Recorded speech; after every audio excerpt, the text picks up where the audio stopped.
Hora de conversarmos com o correspondente Bandeirantes na Europa, Jamil Chad. Olá, Jamil, que horas são aí? Adão, bom dia para vocês. Aqui já boa tarde, meio-dia e 32.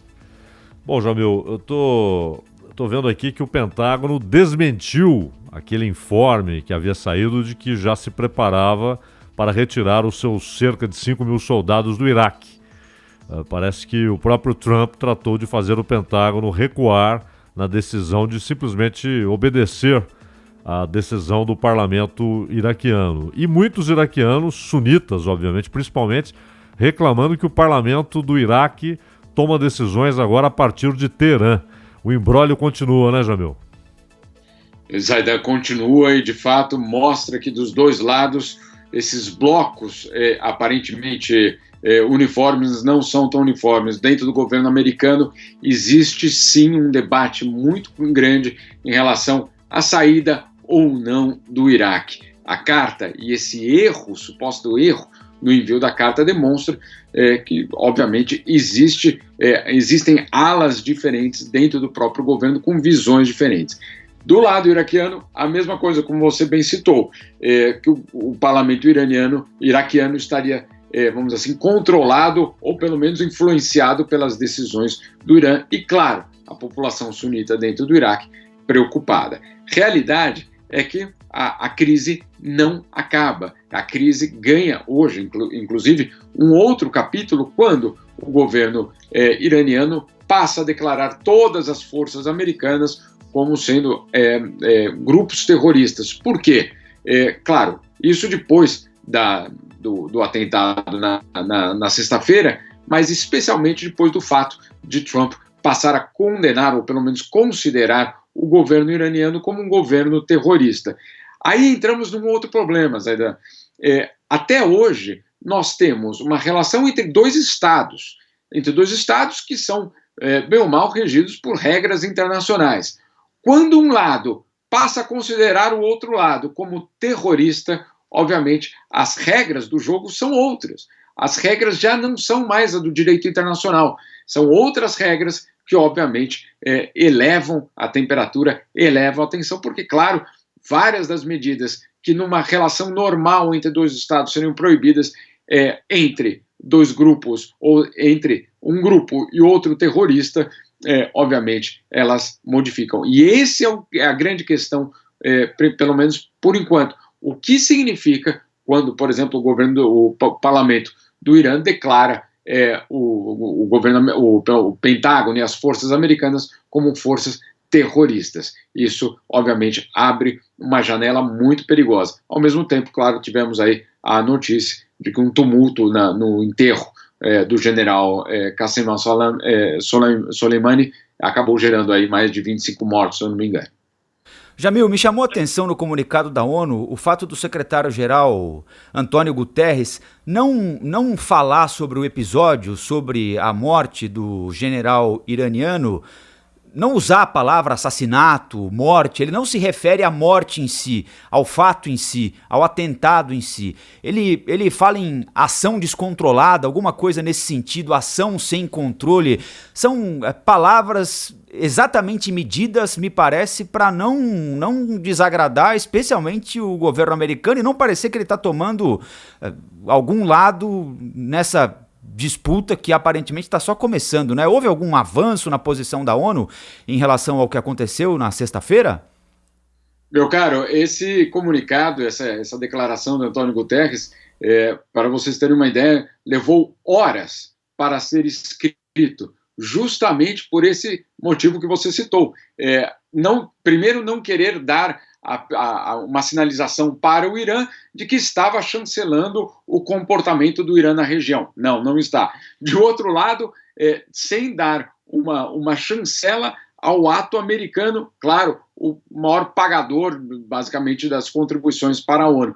Então, esse comunicado é exatamente eu diria, um escancaramento, ficou escancarado o fato de que a ONU não tem uma margem de manobra muito grande para lidar com o caso. Hoje temos uma outra informação também muito curiosa, claro, seria outra violação do direito internacional, pelo menos o chanceler iraniano dizendo que o governo americano se recusou a dar um visto para que ele vá a Nova York para a sede da ONU. Ou seja, você vê aí que o assunto se complica cada vez mais. Vale lembrar, a ONU está em Nova York, mas existe um acordo entre a ONU e o governo americano de que qualquer pessoa, qualquer governo que vá à ONU precisa receber o visto americano e esse visto precisa ser concedido. Não é uma opção. No caso do Irã, agora ficou claro que ter uma sede nos Estados Unidos, obviamente, dá um poder aos americanos bastante substancial. E aí, voltamos ao ponto inicial. Onde está hoje o direito internacional em todo esse debate? Tem muita gente procurando, meu caro. Jamil, eu ia te perguntar exatamente isso. Foram várias regras quebradas nessas 2 últimas semanas pelo governo americano e agora você conta mais esse detalhe. A questão é, será que dá para voltar atrás? Qual é a referência institucional que vai direcionar os governos, os países? A gente sabe que a ONU vem perdendo espaço, vem perdendo voz, outros organismos multilaterais também, mas qual será a referência institucional que vai devolver o debate e as ações para uma trilha que já estava absolutamente balizada nesses últimos anos? Thaís, bom dia. E, de fato, essa pergunta que você faz é uma pergunta que muitos fazem aqui. Por quê? Porque o governo americano não violou essas regras apenas na sexta-feira. E olha só, são várias as regras. Primeiro, matar, obviamente, um funcionário ou um alto funcionário de um governo estrangeiro. E, além disso, num território estrangeiro. Né? Então, você tem a violação da soberania iraquiana e você tem, obviamente, a morte em si das pessoas envolvidas. Se elas são terroristas ou não, se elas cometeram crimes ou não. Esse é um outro debate. Agora, fica muito claro que matar dessa forma, obviamente, viola, inclusive, o direito internacional. Mas, aí, vamos colocar isso num contexto maior. Você tem um governo americano que praticamente fechou os tribunais da OMC, ou seja, o local onde se regula o comércio internacional. Você tem um governo americano que fez questão de sair do Acordo de Paris, ou seja, sem regras também para o clima. E agora você tem um governo que também dá uma indicação muito clara que, em termos de segurança, o que vale não são as regras internacionais, é o próprio interesse nacional. Aí você poderia dizer, Thaís, bom, mas outros governos fazem a mesma coisa. A Rússia invadiu metade da Ucrânia, a China faz isso com a população muçulmana dentro do país, em Mianmar, os Rohingyas, etc. Sim, verdade. O problema é quando isso acontece com a maior democracia do mundo. Quando a maior democracia e supostamente o líder do mundo livre viola todas essas regras internacionais. Aí, obviamente, a pergunta que se faz aqui é, será que elas estão vigentes ou não? Porque uma ditadura não cumprir, você não é que entende, mas não espera outra coisa de uma ditadura, ela não respeita nem mesmo o Estado de Direito dentro do seu país. Agora, quando uma democracia toma essa postura, é o que, obviamente, cria um constrangimento muito grande. E a pergunta, está valendo hoje o direito internacional ou não?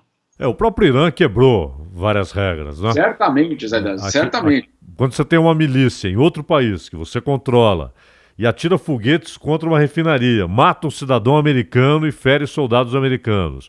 Quando você claramente organiza e ordena a invasão de uma embaixada. Invadir uma embaixada é invadir o território do país. Né? Se eu invado a embaixada chinesa em Brasília, eu estou invadindo a China. Né? Isso é evidente. Então o Irã quebrou muitas regras. Agora, os Estados Unidos deram, não é, Zaidan, de certa forma, Jamil, Thaís, ouvintes internautas, o que os iranianos queriam, né? Porque o Irã, o Iraque especialmente, passa por um momento absolutamente difícil. Muitas manifestações, serviços muito ruins, população também insatisfeita. E o Irã também.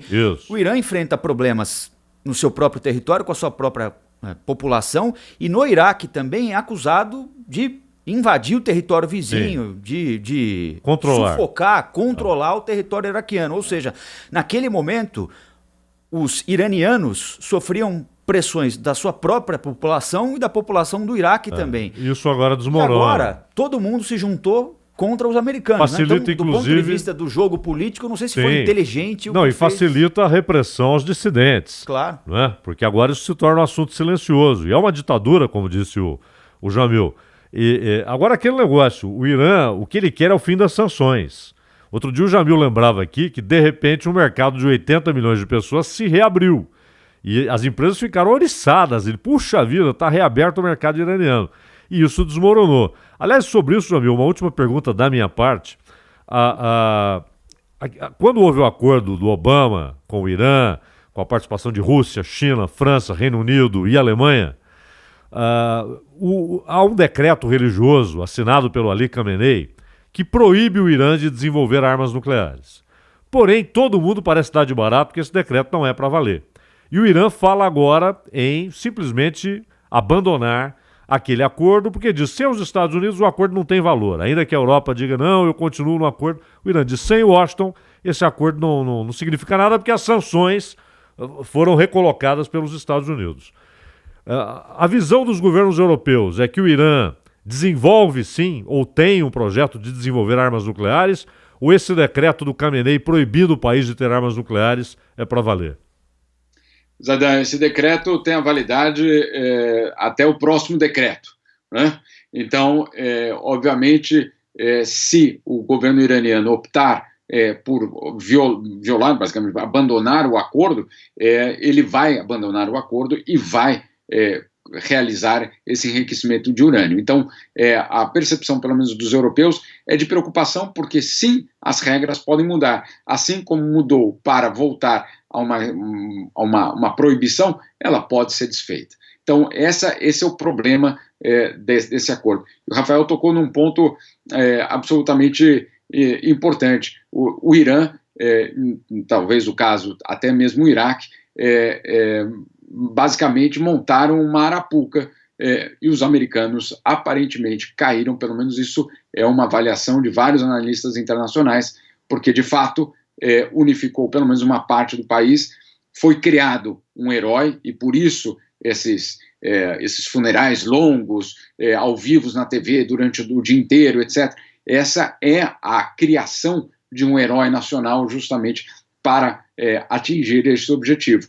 E, de repente, isso tudo teria sido bastante bem programado. Agora, as violações do Irã são enormes, são várias, inclusive formar milícias no exterior para, obviamente, defender e desestabilizar a região. Então, ali, obviamente, não tem nenhum tipo de direito internacional sendo seguido. Mas, insisto, quando do outro lado, aquele país que se apresenta de uma outra forma ao mundo também viola, aí, obviamente, é o sistema inteiro que começa a desmoronar. Valeu, Jamil. Nós voltamos a conversar aqui na programação da Bandeirantes. Só perguntar um negócio pro Jamil. Jamil, que jogo é esse que está à sua esquerda? Aí tem um retrato de um jogo de futebol. Tem alguém fazendo um gol de bicicleta. Que jogo aí? É esse aí, Corinthians e União São João de Araras, Campeonato Paulista de...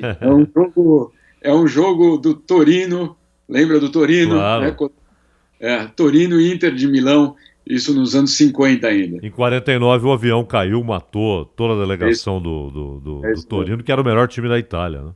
Exatamente. Valeu, Jamil. Até mais tarde. Bom dia a todos.